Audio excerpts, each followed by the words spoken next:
3 bilhões e 500 milhões de reais. Esse é o valor do pacote de obras que o governador de São Paulo solicitou ao governo federal para pôr fim à crise da água no estado. O pedido foi feito durante encontro entre Geraldo Alckmin e Dilma Rousseff em Brasília. São ao todo 8 grandes obras que prevêem a interligação dos reservatórios do Rio Grande e Billings, do Jaguari com Atibainha e da barragem Pedreira com Duas Pontes e Sistema Cantareira. O governo paulista ainda pretende construir 2 estações de produção de água de reuso em Campinas e uma estação em Barueri, na região metropolitana de São Paulo. Geraldo Alckmin também quer perfurar 24 poços artesianos e construir adutoras para transportar e aumentar a pressão da água. Depois de reeleita, durante entrevista ao Jornal da Band, a presidente Dilma Rousseff disse que ofereceu ajuda a São Paulo no início do ano. Nós procuramos o governador no início de fevereiro e colocamos à disposição para qualquer obra emergencial que ele, porventura, quisesse fazer. O governador optou por um processo mais, diríamos assim, tradicional. Fazer a licitação. Não são obras para amanhã. As obras para amanhã já estão sendo feitas. Nós vamos entregar neste mês de novembro mais 1 metro cúbico por segundo do Guarapiranga. Então 300 mil pessoas saem do Cantareira, passam para o Guarapiranga. E o nível das represas na nossa região continua crítico. A situação mais preocupante é em Paraibuna, onde o reservatório opera com 4,1% da capacidade total. O do Jaguari está com 7,5% do volume útil.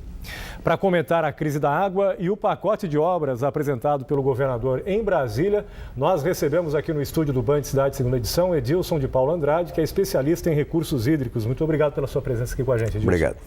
Bom, o senhor considera eficiente essas medidas, esse pacote de obras que o governador apresentou ontem em Brasília? Eu acho que ajuda muito a resolver o problema emergencial de São Paulo, porque trata-se de diversas alternativas para oferecer mais água para a região metropolitana e a região de Campinas. São necessárias e urgentes.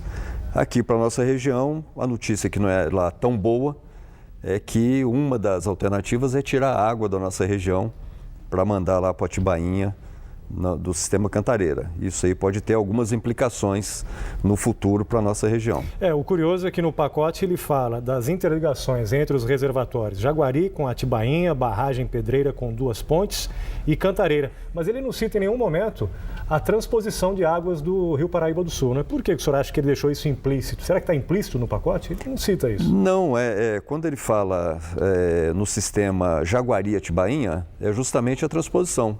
É a água do Jaguari aqui na região de Igaratá que vai transpor essa água para Atibainha. Então é essa alternativa que ele não falou que é a transposição, mas se trata dela mesmo. E é problemático, vocês que trabalham aqui na região, o senhor que é especialista em recursos hídricos, é realmente uma alternativa que deve trazer problemas para o Vale do Paraíba, inclusive para o Rio de Janeiro também, já está tendo até uma briga aí de poder entre os dois governos, né? Na situação atual de extrema escassez de água na nossa região, foi mostrado, Paraibuna está com o pior nível de todos os tempos, 4%, é uma coisa preocupante. Então, qualquer água que saia nessa situação de escassez é complicado. Não quer dizer que a gente não tenha, para uma emergência daquelas que, se piorar a situação, ainda tem o tal do volume morto das nossas represas. Paraibuna tem um volume razoável, abaixo do volume útil, né, o chamado volume morto. Jaguari também tem uma certa quantidade.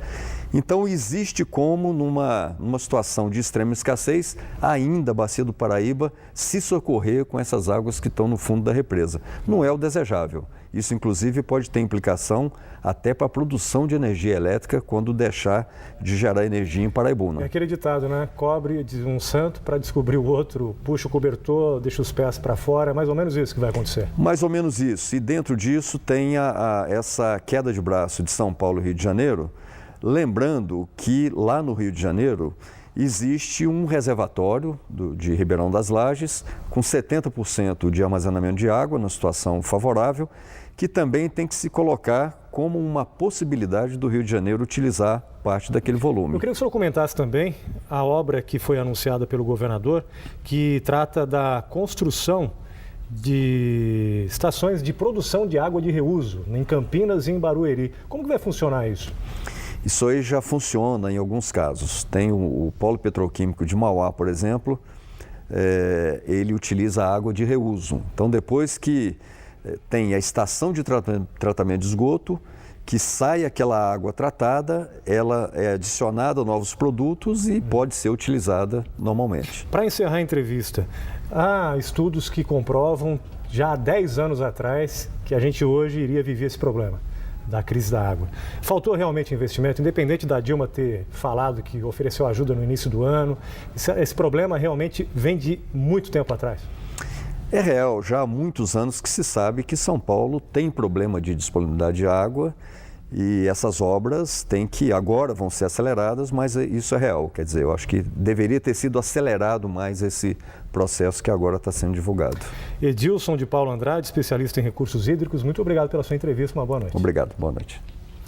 E o sol predominou nesta terça-feira, mas as temperaturas não subiram tanto não. Fez até frio em Campos do Jordão, que marcou 8,9 graus no início da manhã.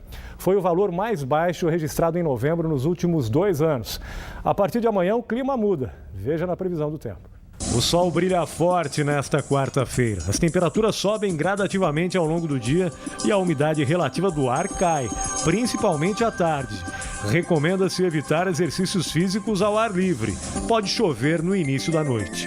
Amanhã, mínimas chegam a 13 graus em Santo Antônio do Pinhal, 14 em Cunha e São Luís do Paraitinga e 17 graus em Aparecida. Já as máximas atingem a casa dos 29 graus em Caraguatatuba e Jacareí, 33 em Lorena e 34 graus em Caçapava. Foi dada a largada para a temporada de cruzeiros marítimos em Ilhabela. O primeiro navio atracou hoje às 10 horas da manhã, vindo de Búzios, no Rio de Janeiro. 120 escalas estão confirmadas para Ilhabela durante a temporada de verão. 20 vans, 60 jipes, 8 embarcações e 20 táxis foram mobilizados para recepcionar os mais de 350 mil turistas esperados até março do ano que vem. A infraestrutura turística vai auxiliar no desembarque e em passeios pela ilha. A expectativa da prefeitura é que o movimento de navios injete até 20 milhões de reais na economia local. O tempo de espera para consultas médicas na rede pública de saúde sempre foi alvo de reclamações. Em Taubaté, por exemplo, dura em média cerca de 45 dias. E apesar da demora, nem todos que conseguem fazer o agendamento comparecem na data marcada. E isso acontece mesmo depois de avisados com 1 semana de antecedência pela Secretaria de Saúde. O problema é que quem falta acaba prejudicando outros pacientes, geralmente aqueles que mais precisam. Enquanto uns reclamam da dificuldade em conseguir marcar uma consulta médica em Taubaté, outros demonstram irresponsabilidade em não comparecer na policlínica, na data e no horário marcados. Das 15 mil consultas agendadas todos os meses, 20% dos pacientes não aparecem nem para dar satisfação. Não existe uma especialidade específica, tá? A falta são nas especialidades de forma geral. O que nos preocupa são as especialidades de maior demanda, porque aí tira a oportunidade de quem está na fila aguardando de vir até seu especialista. Se o aviso da falta for feito com 24 horas de antecedência, é possível colocar outra pessoa no lugar e remarcar a consulta imediatamente. Nós temos uma central de agendamento de consultas e a partir do momento que a consulta é agendada, os funcionários entram em contato via telefone com esses pacientes, confirmando as suas consultas. Mesmo assim, ainda tem um grande número de faltas. Mesmo aqueles que confirmam, que falam que vão vir, eles faltam. Atualmente, a média de espera por uma consulta na rede pública de saúde é de 45 dias. As faltas são percebidas em todas as especialidades. E a principal preocupação de médicos e funcionários é justamente o fato de prejudicar quem precisa de atendimento. Tanto que se ele tivesse avisado a falta com antecedência na policlínica ou no PAMO, automaticamente ele já solicitaria o reagendamento e nós não perderíamos essas consultas. No próximo bloco, as informações do esporte. O Taubaté joga daqui a pouco contra o Corinthians pela Liga Paulista de Futsal. E também você vai conhecer uma exposição que relembra a Era do Gelo. São 7 horas e 10 minutos, a gente volta em instantes. Até já.